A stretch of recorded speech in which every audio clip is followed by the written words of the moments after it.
Hello, fellow Latter-day Women Warriors out there. How are you doing today? We are so grateful that you are joining our discussion today and you're spending some time with us. I think today's discussion is going to be pretty interesting, and we would definitely love and appreciate comments and stories from y'all after you've heard what we have to say on this particular subject. So what we're going to be talking about today is we're going to be talking about the word intimacy. Oh, Intimacy. So, the reason we would like to talk about this subject today is I have noticed that in today's modern world, there's a lot of now confusion about what that word means. In today's modern world, it seems like you say the word intimacy and it automatically means sexual intimacy. It automatically means having sex with somebody. And I think that's very, very confusing, especially to this up-and-coming generation that is navigating a whole bunch of very confusing issues in today's modern world. And especially for those younger generations that their bodies are growing up, they're noticing they have certain feelings, they're noticing body types for men and or women. And there's just a lot of natural things that happen in the maturation process. And people, it's easy to go like, oh my gosh, I thought that person was attractive. What does that mean? Oh my gosh, does this mean I'm gay? Does this mean I'm trans? It can mean a lot of different things. Or sometimes there's relationship situations where you have very strong feelings towards another person. And in today's modern world, if I have strong feelings of any kind to another person, that must mean I'm in love with them. Or that must mean I want to have sex with them. And I would like to have a nuanced discussion about what intimacy can really mean, and that there's many different kinds of intimacy. And I would love to hear your guys' perspective on this as well. So to kick off this discussion, I would like to start with a quote by Brad Wilcox. And it says, can I first share where I think this confusion came from? Mm-hmm. Please. I think it came from The Godfather. I've never seen The Godfather, so you're going to have to enlighten me here. Okay. Now, I think I remember how he said it, but he said you need to take it to the mattress. There's a mattress. Mm-hmm. Yeah. And so there, I think, is where everybody gets confused. They go straight to the mattress when you say the word intimacy. Interesting, but that makes sense. There you go. That is that thought process that people can have. Yeah. Now I'm going to have to watch The Godfather so I get the context. So, goodness. Well, I'll just let you know that there might be a severed horse's head or something in that head. Mm-hmm. Yeah. Okay. I have been duly warned. You've been duly warned. I've been duly warned. Okay. Anyway, go on. That's just Myrna's tangent. Let's get Brad Wilcox's quote now, Angie. Here we go, Brad Wilcox. So, the word intimacy is often associated with sexual acts, but it doesn't need to be. Non-sexual intimacy is essential to our growth and development at all ages of our lives. We all need to love and be loved by both men and women. Meeting that need in health. Amen, right? Meeting that need in healthy ways is one of the foundations of happiness, as well as mental and emotional wellness. Often the feelings and attractions that we have towards others are evidence of a deep need within us. Once recognized, it is up to us to feel that need in ways that are in harmony with God's plan for our lives and our relationships. I agree. Wholeheartedly agree. So let's go a little bit deeper in why you agree with that statement.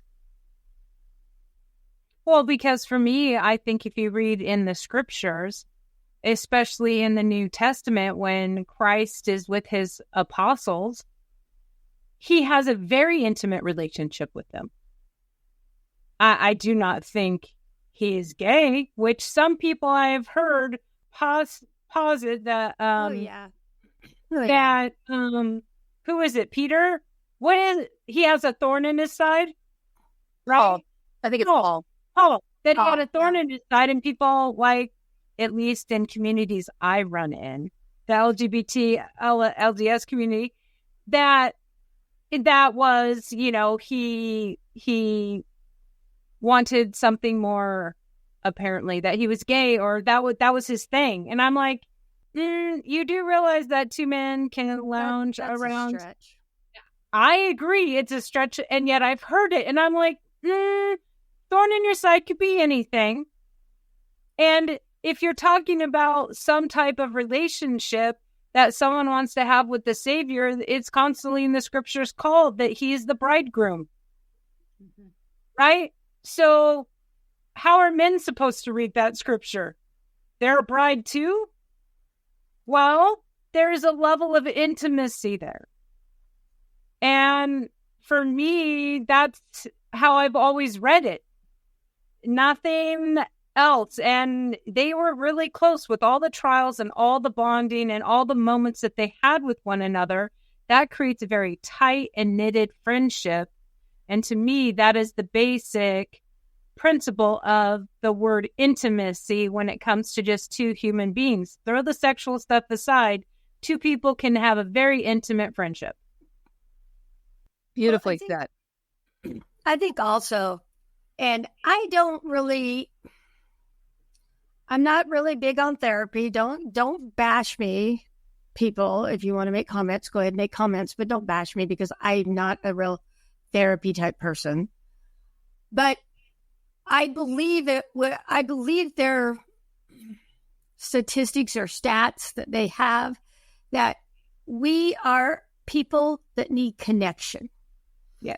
We need connection both with male and females, right? And a child actually dies if they don't have connection physically and emotionally from a parent. It doesn't have to only be the mother. It can be just the father, right? But they will actually literally die if they don't have that connection physically and emotionally with a parent. And so why would we think we were any different as adults? We still need that connection emotionally and physically and all of that just to keep living. I think when you look at those who have self-terminated, a lot of their connection has been severed. They don't have any connection with people. And I think that is something to look at in those situations also, that we actually do need connection. And we need deep connection. We need intimate connection. So to me, intimacy is not about like having sex with somebody or falling in love with somebody. Intimacy is about having a deep personal connection with somebody, however that manifests. And that can manifest in a number of different ways. Right. Which I think is very, very confusing to this upcoming generation and just people that are maybe questioning things in general in their lives. Yeah. Well, in the modern society right now, connection is not at the forefront. I mean, I was just, Rona and I were on vacation together. We went up to Yellowstone and had a great time. And Myrna, remember, we were sitting down in that one restaurant for lunch. And there was a table behind us with a grandpa, grandma, mom, dad, and like 3 kids. And when I was just waiting for our food, I look over, everyone was on their phone or tablet. Yeah. There was no interaction. There was no talking, no interaction, nothing. Yeah. And I was like, that is a missed opportunity. A missed opportunity to share stories, to say, what do you want to see? Are we having fun? Like anything. And instead, everyone was on a device looking at something, playing a little game. And I'm like, well, that isn't a very great moment of connection. And if that is how it is when you're on a vacation, what is it like when you're at home at dinner? What is it like when you're just in a car together?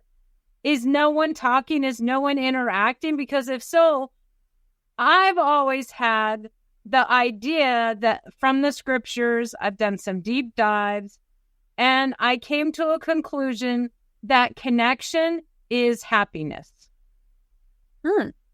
Because in any moment when someone says, what is the happiest moment of your life?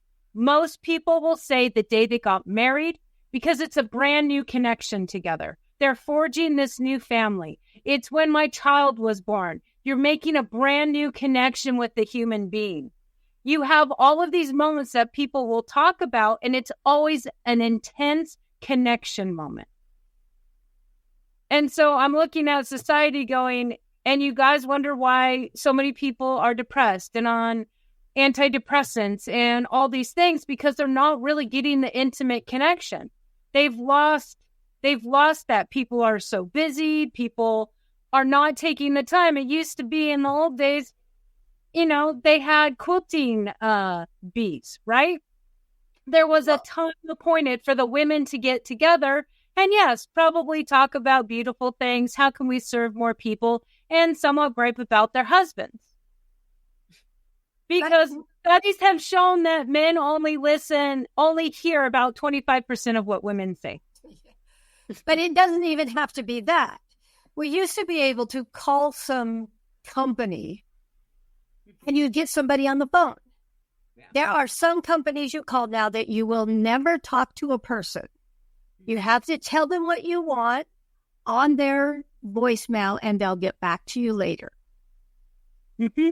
So we don't even have that even small little connection with a human person anymore. So it's not even having these quilting things. We don't even talk to each other on the freaking phone. Well, I call people on the phone, Mona.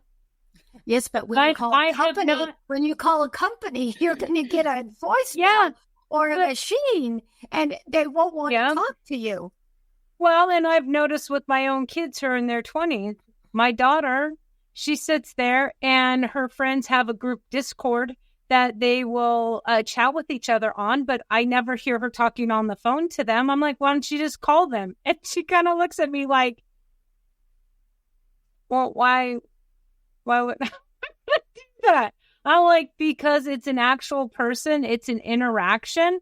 No wonder kids have problems getting jobs and being in public and problem-solving moments, because they're not used to even talking to someone. Well, they have a whole new class to the MTC in how to interact with people. When I went to the MTC, we didn't need that class. We needed a class on how to interact appropriately for Myrna, but not, just how to interact with people. So we've even have to do it that way too, because our younger generation is not learning how to talk to people face to face. Yeah. Yeah. And the thing is, there's examples of this in the scripture. Like, this has been modeled to us, and at least a couple of my favorite examples, like the story of Jonathan and David. Mm-hmm. They were very, very close and intimate. They were brothers, closer than brothers. But nowhere in the scriptures does it say they had sex with each other or that they were in love with each other. There's the story of Ruth and Naomi. They were very, very close. But there's no indication of romantic ties. Like, no, but the women in the LGBT community will use that as an example. I just want to let you know that. But there is nothing that tells us that. There's nothing that tells us that. And my favorite fictional example of this is Frodo and Sam in The Lord of the Rings. Oh, yeah. They had a relationship that in some ways was probably just as close and as intimate as any marriage relationship, because of the hardships that had been through, the trials that they had to overcome. But they were gay. I know a lot of people think that they were gay, but there's nothing in Tolkien's work that suggests that they were lovers. Nothing. Right. They were brothers in affliction and overcoming obstacles. Well, and if anyone researches it, Tolkien has even said that that book was really about his response to being in World War I. And the brotherhood that happens when you are together fighting and death is in front of you every moment, and you get these bonds between people, officers and their assistants. It was a bond that can't really be described unless you've lived it. And that's what he brought into Frodo and Sam. And yet everyone just takes it, oh, that's gay. No, that is how men experienced it. They were brothers. And I think it's so sad that they just reduce it to, oh, well, that's just, they wanted to get in bed together. No, why, people? It doesn't have to be that conclusion. Some of the places where you see the biggest bond is the men that have served in war together. Oh, yeah. And it has nothing to do with anything physical. Mm-hmm. Right. It's the answer to that same statement that people say that there's no atheist in a foxhole. Yeah. That there's nobody alone in a foxhole either. Mm-hmm. You have whoever is there becomes very close to you, and you bond very quickly because you're both trying to stay alive together. Mm-hmm. You know, and so I just kind of wish people would stop throwing everything in the between the sheets thing. Mm-hmm. Two really close women, oh, they're lesbians. Right. Really close men, oh, they're gay. Two really close men or women together, oh, they're having an affair. Right. It's not always like that. Is it like that sometimes? Oh, yeah. But I think 99% of the time, it's not.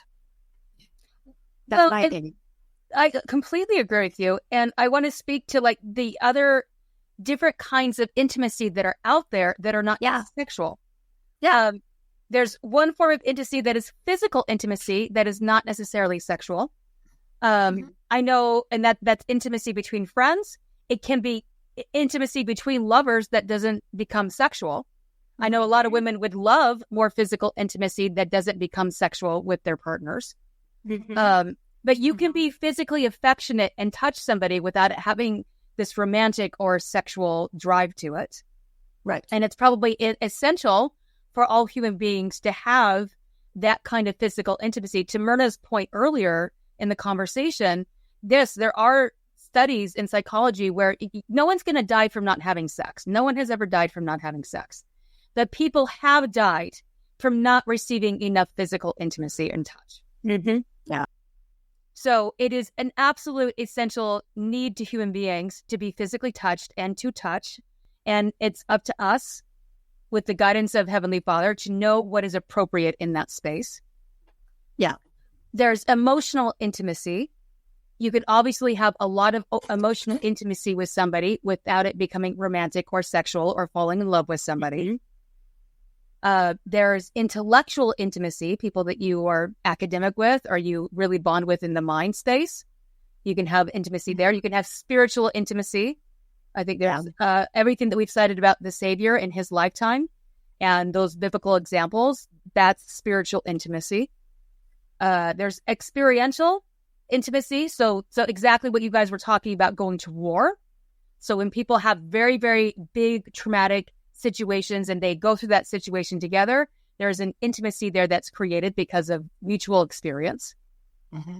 There's social intimacy. Obviously, I think that's kind of self-explanatory. We have a lot of interactions with each other when we're not on our phones, where we can have intimacy with each other in a social situation. Mm-hmm. There's creative intimacy. So if anybody's worked on a creative project together with somebody, that can get to a very, very emotionally intimate space. Absolutely. Mm-hmm. And that can create a lot of bonding there. There's conflict intimacy. So if there's, just resolving conflict within relationships can create some intimacy. No, that's true. I hadn't quite thought about that. That's one of those moments where there's, I don't know, it's just like rom-coms coming into my mind, that the lead female actress and the lead male actor, they hate each other, right? There's conflict that is always at the start in that. And then over time, because they're working through that conflict or trying to solve the problem, something, other intimacy comes into play. Yeah. I wouldn't have thought of that one. I'm glad you explained that, because I misunderstood that when you said it, conflict intimacy, because I thought it was just two people who enjoy fighting. Well, I mean, there's an argument for that. I mean, if you've seen Lego Batman, there's an intimacy between Batman and Joker. So yeah, that's true. no. And I know some couples that they fight all the time. Right. Oh yeah. But they're still married and they love each other, but they fight all the time. Right. There's one couple that my husband and I do not enjoy going out with because they fight with each other all the time. And we just sit there looking at each other like, well, we can fight. Don't get me wrong. My husband and I can fight, but I think they thrive on it. So that was what I was thinking. So thank you for explaining that to me. I was just thinking of this couple that I think thrives on that. Yeah. Well, here's some examples on the website about this. Examples of conflict intimacy include discussing each other's different life values, having different religious views and having an understanding of both, disagreeing on an approach at work and addressing this with a coworker to run ideas by each other, having different political views from your friend and honoring each other's choices in space with that. So there's some examples where people are willing to like go through the trouble of resolving a conflict or at least coming to an understanding. And there's a connection there now. Even if an acceptable space where they stay friends. Yeah, exactly. There's some level of intimacy because now, which makes sense, because if you know that you can have a relationship with somebody and even if there is conflict, you can work through it, that does kind of create like a safer space and a desire to be more in contact with that person.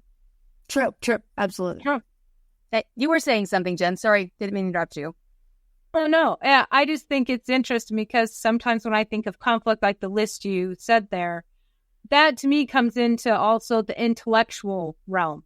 Because if you do have those differences in ideas, sometimes that is why it creates that. It's interesting mentally to think through the other person's side of the arguments and you being able to express your views and how you see it and why and coming together, but being able to find that ground then where the two of you can come off into that space and still be fine.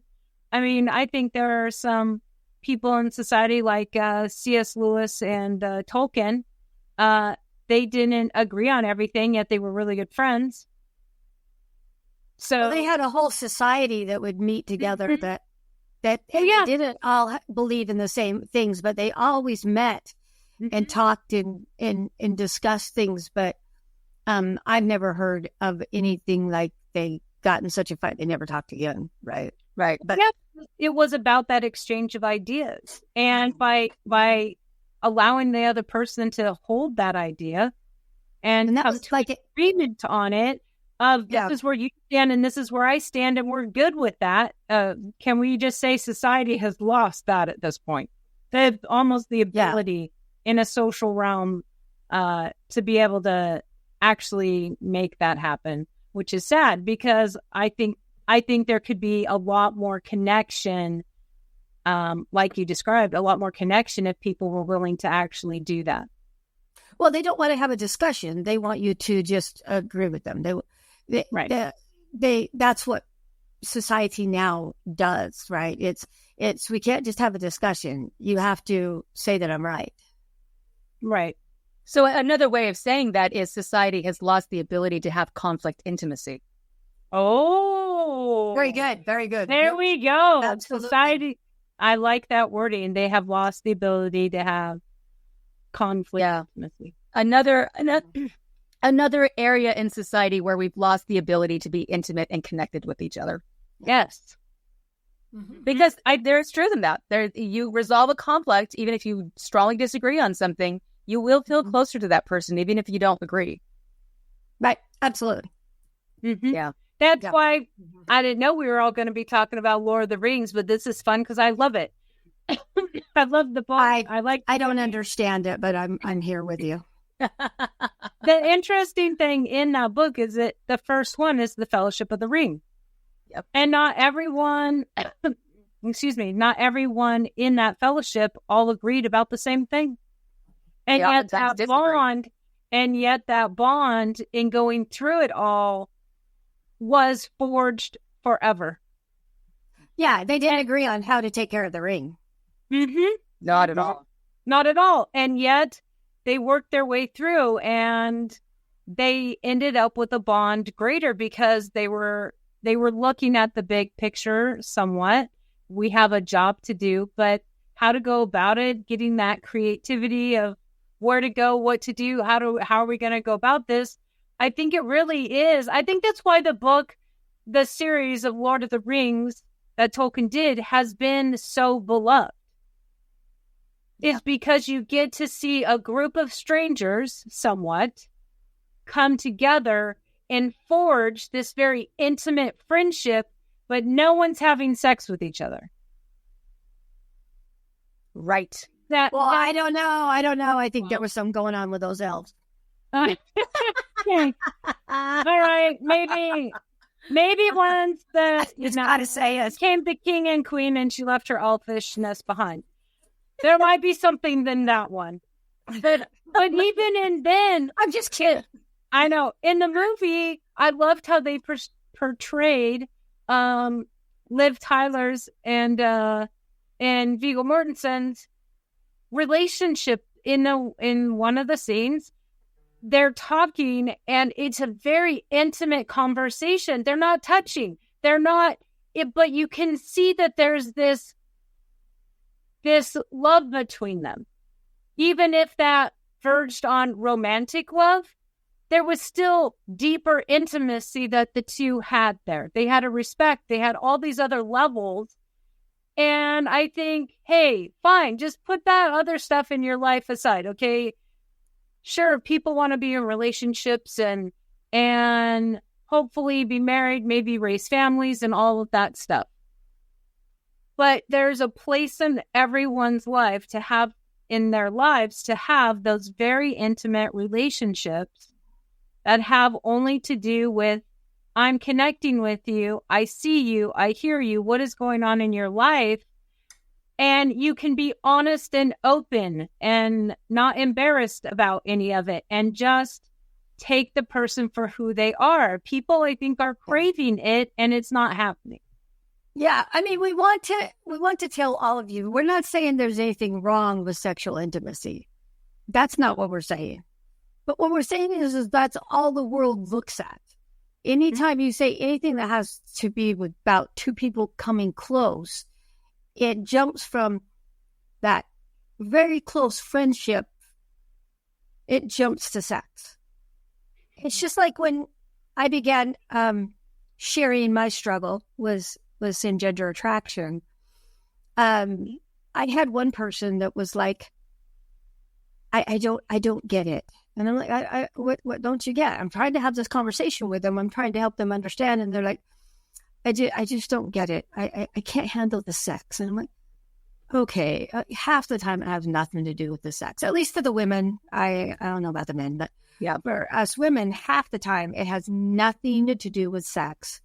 Mm-hmm. It is an emotional intimacy that we have allowed to go too far. That is usually what it is. It's not the sex at all. Correct. But because of the way our society jumps to that conclusion, they think that we want every woman we ever see sexually. And that's not what it is. And so I love and I want everyone to understand what we're saying is the intimacy that you get from somebody that is gone through something with you or is a good friend is just as valid and needed in your life as if you are in a space where you should, according to God's laws, have sexual intimacy. This other intimacy is just as important, and you need to have it. And it doesn't mean you want to go to the mattress with them. It just doesn't. Well said. Beautifully said. Thanks for putting that point in. Absolutely. Yeah, so I want them to not think that's what we're doing. We're not saying that that's bad. I appreciate that because it isn't what we're saying. Absolutely. So how do we encourage greater connection and intimacy with the relationships that we have in our lives in a way that is in accordance with God's will and God's plan of salvation?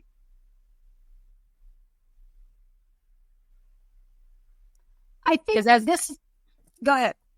Because as you just beautifully stated, like, we need to have those intimate relationships with people, both men and with women, with all these different levels of intimacy. And it's going to vary relationship to relationship on what kind of intimacies you share.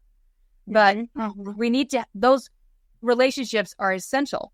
So how do we create and develop those intimacies and those relationships in a way that doesn't become inappropriate?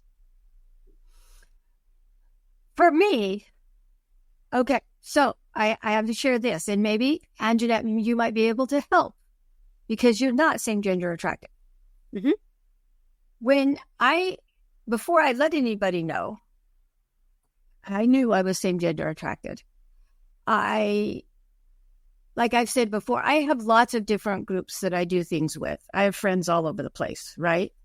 And when I would go with the group and do something, it would we'll just use the example of sitting in church with somebody. It is very comfortable for me to put my arm around the back of the chair. But I felt, even though they didn't know I was same gender attracted, that I couldn't do that because I was same gender attracted. But it didn't mean that I wanted anything from them, or that I even thought they were cute. It was that it was very comfortable when you're sitting in these chairs right next to each other, where there's no space between you and the chair, to rest my arm back there and be more relaxed, right? So then when I started to tell people that I was same gender attracted, in doing so, it was to help others realize that it's okay to have that space, but you need to keep it in the Lord's bounds, but it's okay. There's nothing wrong with those feelings. Then it was even worse because I thought if I put my arm around them, they're going to think that I want them. Right. And so even now, sometimes I will not, even though like we're walking along and they're my friend and they put their arm around me, it takes a long time before I put my arm around them. So how do I change that? Well, what story is being played in your head that they're going it's to just take that it I'm as worried. they can't? Yeah, that they're going to take it as something that it's not. Right? And there's nothing you can do about that. I can't, but it freaks with my head. Well, that's the story playing in your head. So that's what I'm saying. So allow the story to keep going, or just say, you know what, this is me, and I think they know me well enough, and that they know that there's nothing by this. This is what I usually do, Myrna, in life. If I think that a group of people or some people are just like, some people know about my same-sex attraction and some don't, in a group setting, I will probably make this statement. If I had a problem with you, I will, and it was big enough that it was bothering me, I will ask to have a conversation and I will talk to you about it. If you've never gotten a phone call from me, you shouldn't ever worry about it. But I don't think that we should have to do that. That's what I'm saying. I don't think we should have to do that. I agree with you. I think that I should be able to, and it's me. It is me. It's not them. I realize it is me. Yeah. I need to be able to say, if they have a problem, they should come to me. Yeah. Because I'm not putting my arm around them. They're already, I'm not putting my arm around them because I want anything from them, or that I even like them in that way. Right? I guess I'm answering my own question. I have to feel comfortable enough to be able to just say whatever. If they have a problem, and sometimes I have felt it, I'll do that, and I can feel this. And I'm like, there you go. I can't do this ever again with you. Yeah. Right. So there is a little bit of that, but I shouldn't have to. I should not have to tell them because it's my feelings. It has nothing to do with them. It is my feelings, and it's the way is what's going on in here, and I shouldn't have to say anything to them. That's my opinion. So, well, and the other side of that, though, Myrna, is in your mind when you put your arm around them, and you may feel the tension, you're assuming to an extent that tension is because of your same-sex attraction. And it could be that they're just not comfortable with physical touch from people. Exactly. It has nothing to do with the same-sex attraction. It's just them being true, but either way, it tells me not to do it again. Yeah, absolutely. Right. And That's what it tells me. That's what it tells me.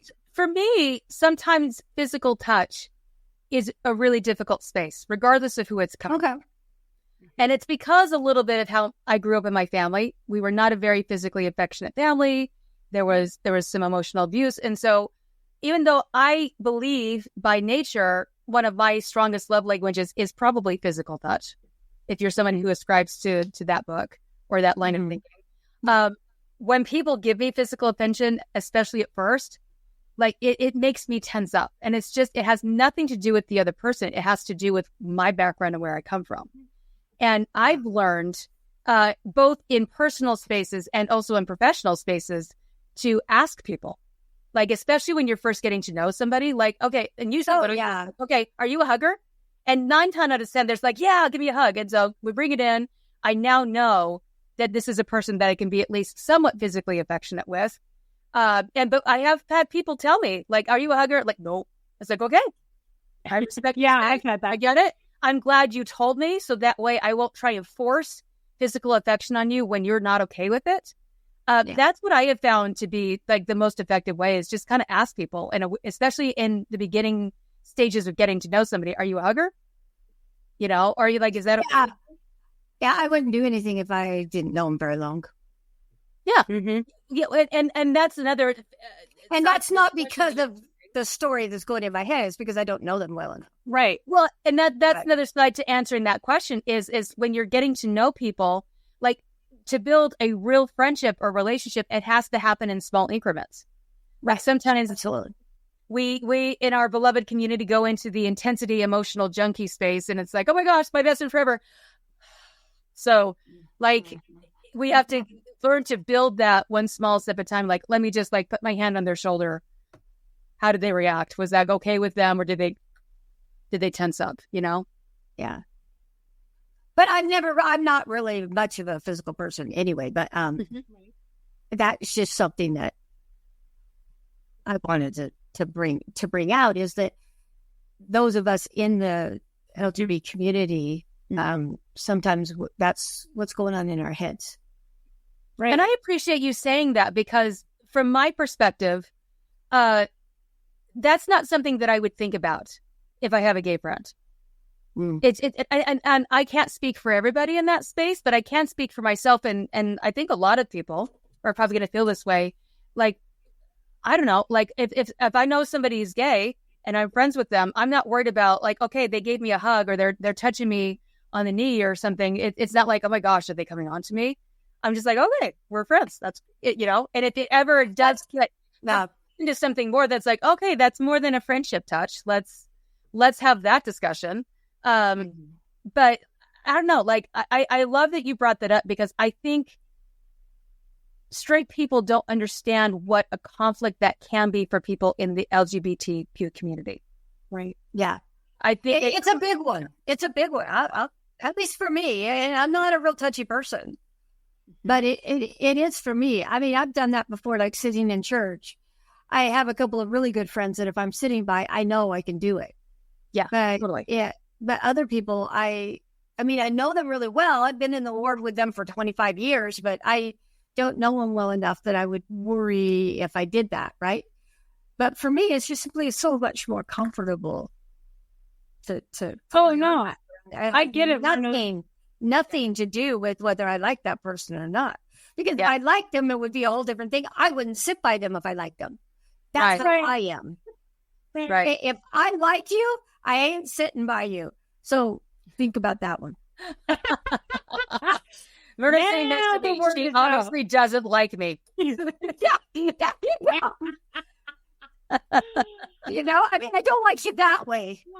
That's why I'm always sitting by Jen. Well, we don't like each other that way. Totally. I have other women who don't like me that sit by me. Fantastic. No, I like you, but not in that way. And I know it's safe to sue by you. Anyway. Oh, it's funny. But no, but that's us as human beings, right? Is a lot of stories play inside our heads, and we're trying to make, we don't want to give anyone the wrong impression, and that's not in just this area, it's in all type of intimate areas. You don't want to give the impression that you really like someone and, then have to let them down because they're like, well, you were giving me signals. I didn't know I was giving you signals. Oops, sorry. No one wants to be in those situations where you have to look at someone and have an awkward conversation because of something that you were doing that in your mind was innocuous and to them it meant something else. We can't get away from that as human beings. Yeah. But in these intimate moments, like being able to delve deeper and really understand another human being that's a friend and or a sibling or parents, just being able to have these conversations, that intimacy only happens if both parties are willing to be vulnerable. Absolutely. And being able to have that vulnerability is really tough. Vulnerability is hard because it feels like, at least to me, sometimes there's a big risk. Well, you're worried about rejection, right? Well, you're worried about a lot of things. And so as you do that vulnerable place, though, I mean, in a video we did talking about friendships, it is that place that it does have to build line upon line. And that risk of vulnerability isn't as much about rejection anymore. And then you get more comfortable, and then you're able to actually share your worries and your thoughts and your fears and what's really going on in your life, when normally it's that we've talked about it before, going down the hall, like, oh, hi, sister so-and-so, how's it going? Fine. How's it going? Fine.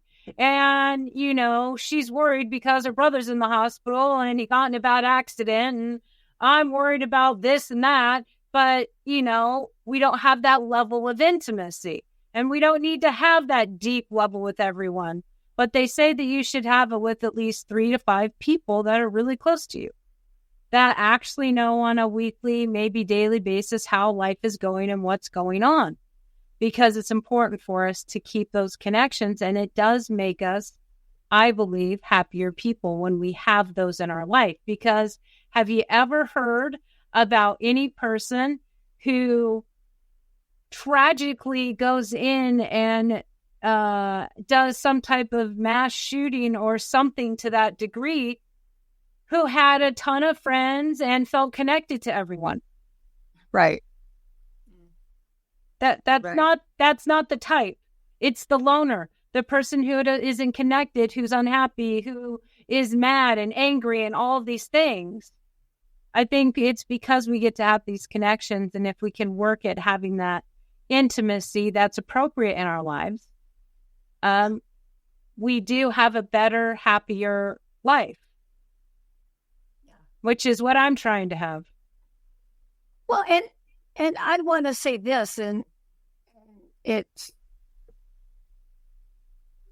okay. Just say it, Myrna. Sometimes I just never know how. It's just us right here.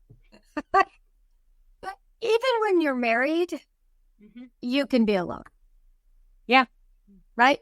And so even that connection with your married spouse, you need it when you're not between the sheets. You need to be able to be connected outside of the bed. And that's very, very important. Mm-hmm. It's like the other day, my sister was mad at me. One of my friends was mad at me. And I went into my husband and I said, do you love me and care about me? I need someone that loves me and cares about me. And he's like, it's like you want something from me. Is that a trick question? I'm like, just answer the question. Of course, the answer is yes, but sometimes you just need that time with them that's not physical intimacy. Yeah. Right. or sexual intimacy, sir. Yeah. Or not even just physical. Like just tell me you love me. Spend some time with me. Think about reaching out to me without me having to reach out to you all the time. Like check in with how I'm doing. And we can always ask ourselves the question, are we doing that with our relationships? Are we checking in with people? Hey, just thinking of you today. How's life going? Like, I know you're going through a hard time. Like I just wanted to check in and see how you're doing. We all need that. All of us desperately need that. And if we don't get it, then relationships become superficial and we feel very lonely. And that day becomes crappy. Yeah. Mm-hmm. Well, my day turned around. I was great after that, but it was like, no one loves me. But see, how loves me, right? I mean, totally. At least I have someone, right? Well, that's the thing, is you had a person in your life that you could do that to and could answer that. And just that one person saying yes, it, like, all that tension elsewhere just can melt away for a moment. It has that much power to take you into a different emotional space. And I think that's the beauty of these intimate relationships that have, well, in that case is your husband. But it wasn't a sexual space. It wasn't a sexual intimacy moment. Yeah. And I think think it's tell me you care about me moment. it's cultivating that in our lives. I'm going to urge everyone to look around you and try and cultivate that in your lives. Because it does I have found that it makes it better. Okay. Yeah. This is coming from a person who for a long time had only superficial friendships and didn't have a lot of them at all. And I struggled really hard in life because of it. And when I've said it before, when I had my coming out, when I finally was willing to admit the way I felt and stuff in my coming out, one of the first things when I was very desperate, Heavenly Father said, you need to get friends. If you don't, you will not make it through this. And I don't know if I fully believed him in that moment, but a decade plus later, I 100% believe that it was the friendships that I made along the way that really, really helped me sort through all these crazy thoughts in my mind, didn't judge me, and helped me along a journey of where I am now. Well, I think one thing that having people that you can have other types of intimacy other than sexual intimacy with, I think also helps you.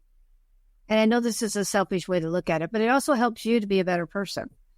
Yeah. Because if you really know them well enough, like I do you two, know you two well enough that you'll tell me I'm being a jerk when I am a jerk, because Myrna's a jerk sometimes.